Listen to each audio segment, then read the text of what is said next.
Andrés Páez, asambleísta por la Izquierda Democrática. Asambleísta, muy buenos días. Envió usted información que llama la atención. Ha solicitado usted información al Ministerio de Inclusión Social y Económica para conocer quiénes integran la lista de beneficiarios del bono de solidaridad. ¿Cuál ha sido la respuesta de la ministra Jimena Ponce? Gracias, Janet. Buenos días. Le pedí a la ministra de Inclusión Económica y Social que nos dijera quiénes son los beneficiarios del bono y cuánto es lo que han gastado en esto y cuáles son los parámetros para determinar cómo entregar ese bono. La ministra me contesta diciendo que esa información es secreta, que no me puede dar. Y yo digo, ¿cómo así? Pues es secreta. ¿De cuándo acá los ministros tienen la facultad de declarar secreto lo que les viene en gana? Y llama la atención de que esta información sea ocultada precisamente cuando el gobierno anuncia de que en el Ecuador dicen haber reducido la pobreza. Pero los propios documentos oficiales del gobierno dan cuenta de que en este gobierno el bono arrancó con aproximadamente 500,000 beneficiarios, bono de la pobreza, que luego fue subiendo y que a agosto del año 2011 estamos hablando de 1.855.000 beneficiarios del bono, con una inversión aproximada de 700 millones de dólares anuales. Entonces, lo que no se comprende es cómo se puede sostener que la pobreza se ha reducido mientras que el bono de la pobreza aumenta y la inversión del Estado en el bono de la pobreza aumenta, lo cual deja entrever de que no hay una inversión en un bono que se lo paga en otros países y que se justifica en el Ecuador en determinados estratos que están totalmente deprimidos en la economía. Pero en otros países, ¿qué es lo que se hace, Janet? Se les entrega bonos físicos para que lo cambien por avena, por arroz, por comestibles, por productos de consumo básico, que si se hiciera eso en el Ecuador, realmente se reduciría la pobreza, porque inyectarle 800 millones de dólares a la producción para que, si aquí se producen 10 millones de latas de atún, si hay 1.850.000 más potenciales compradores de atún a través de estos bonos, simplemente la producción se triplica, pero para producir más se necesita más trabajadores. Y ahí sí se incidiría en reducir la pobreza, porque bajar el desempleo incide en reducir la pobreza. Aquí lo que se hace es un manejo electoral y proselitista del bono de la pobreza. Se ha hecho, por ejemplo, no sé si usted lo conoce, un estudio de en qué invierten los beneficiarios del bono el dinero que reciben. Bueno, buena parte de eso, según algún estudio que ya se adelantó sobre el tema, se invierte no precisamente en productos de consumo básico.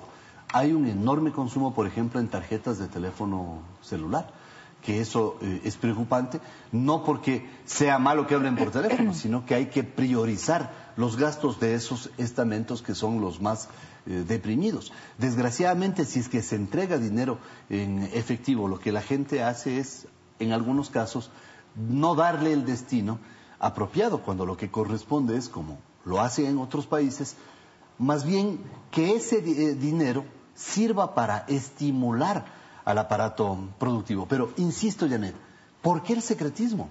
¿Por qué se ¿Qué calla? argumento ha presentado para poder guardar este secreto o considerar esta información como secreta? ¿Existe alguna base legal? Jurídicamente, ningún argumento. Jurídicamente, ningún argumento. Porque si es que este es dinero de los ecuatorianos y se lo está entregando a otros ecuatorianos, todos tenemos derecho a saber a quiénes le están entregando. Es que hay algunos casos preocupantes, Janet. Por ejemplo, a gente que ha cometido delitos. Se le está entregando no solamente a esa gente, sino a todo su núcleo familiar. Tengo aquí cotejados con el informe de rehabilitación social.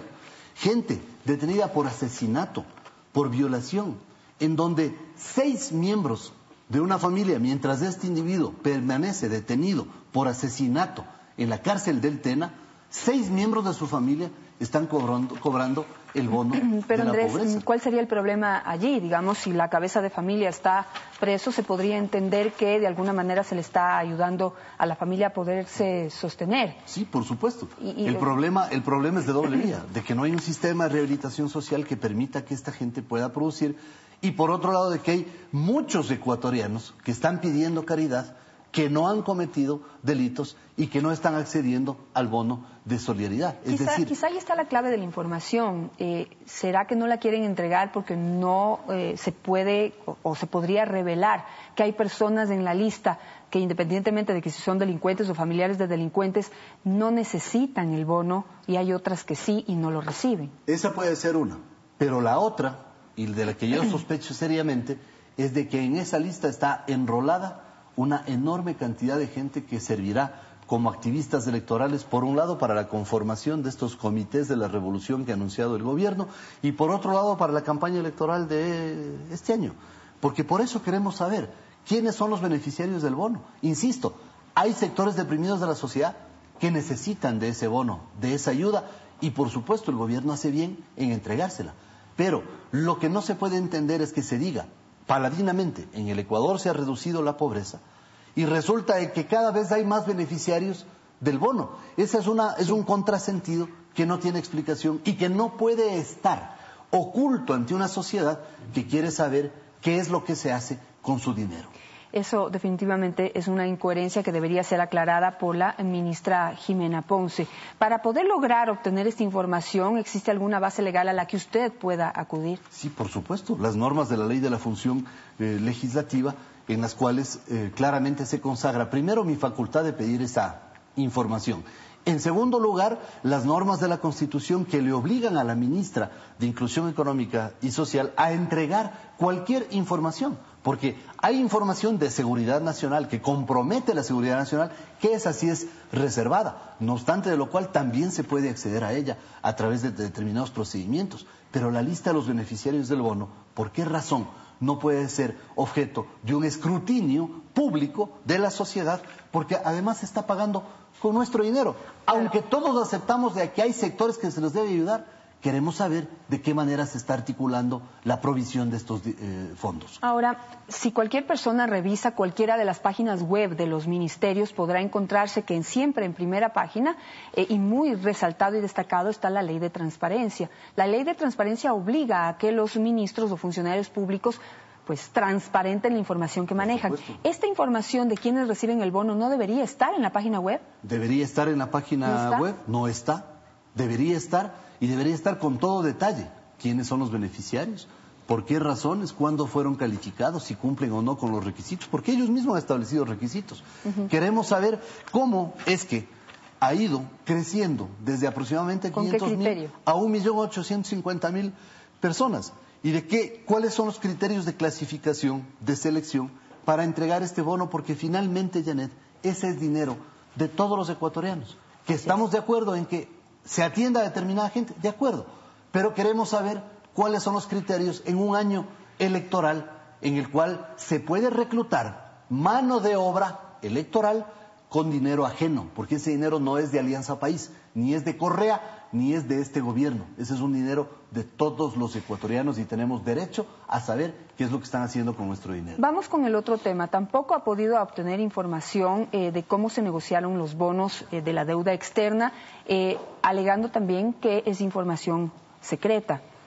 ¿Qué es lo que usted sospecha o qué es lo que usted quiere averiguar en esa negociación? Tal parece que hay ministros que pretenden ocultar información que puede ser sensible o que les puede comprometer. Como usted conoce, en el año 2009 se inició la recompra de los bonos Global 2012 y los 2030, que se hizo en los años 2009 y 2010. Allí se compró aproximadamente el 93%, se hizo una recompra del 93% de esos bonos, lo cual significa que hubo un egreso del Estado ecuatoriano. Y lo que yo le he dicho al ministro es, ¿quién compró? ¿Quién compró? Esa ha sido la pregunta del millón en todas las negociaciones de deuda externa, ¿no? ¿Quién compró? Y ahí salen unas sorpresitas siempre. Entonces, ahora, muy bien.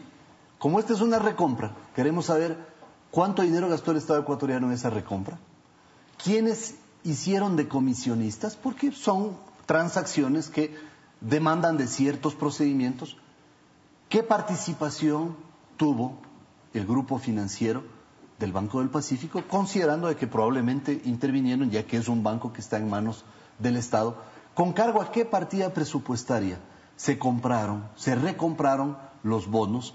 ¿Y por qué razón si antes, aun cuando no se recompraba la totalidad, por ejemplo, de los bonos Brady que fueron canjeados, o de los eurobonos que fueron canjeados después con los bonos Global, y que de todas maneras, aunque no se compró la totalidad, se recompró la totalidad, se publicó la información, ¿por qué en este caso esa información no se da a conocer? Queremos saber, por ejemplo, cuáles son los motivos para que se haya contratado específicamente a una consultora francesa con la cual el gobierno al parecer hizo algún trato y que además intervino directamente en estas negociaciones.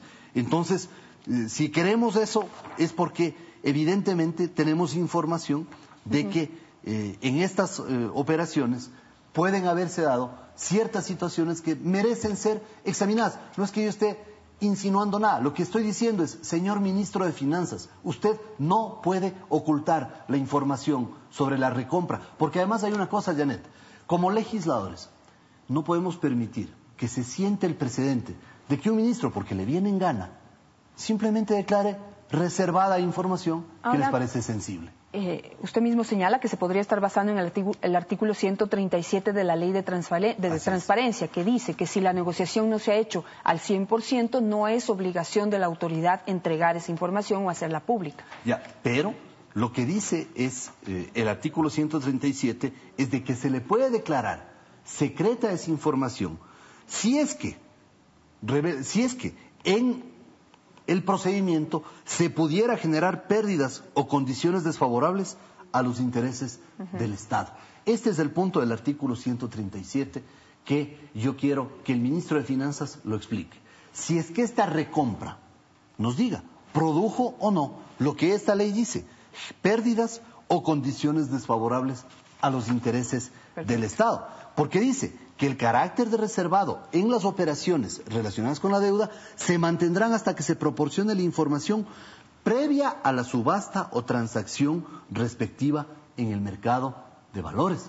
Lo cual significa de que si esas operaciones ya se dieron, aun cuando no se hayan operado sobre la totalidad de esos bonos, de todas maneras sobre las operaciones que se dieron, esa información ya debería estar publicada en el portal web del ministerio. Y así se ha procedido en otras en casos anteriores, por ejemplo, en el año 2000 se procedió de esa manera, y hace poco, en el año 2006, cuando el presidente era Alfredo Palacio, también se lo hizo de esa manera. Asambleísta Páez, muchísimas gracias por estar esta mañana aquí. Esperamos pues que ambos funcionarios cuestionados puedan responder por qué han declarado secreta esta información a la que tenemos derecho a acceder absolutamente todos los ecuatorianos. Son dos temas sensibles y se necesita transparencia para poder dar tranquilidad. El que nada debe, nada teme.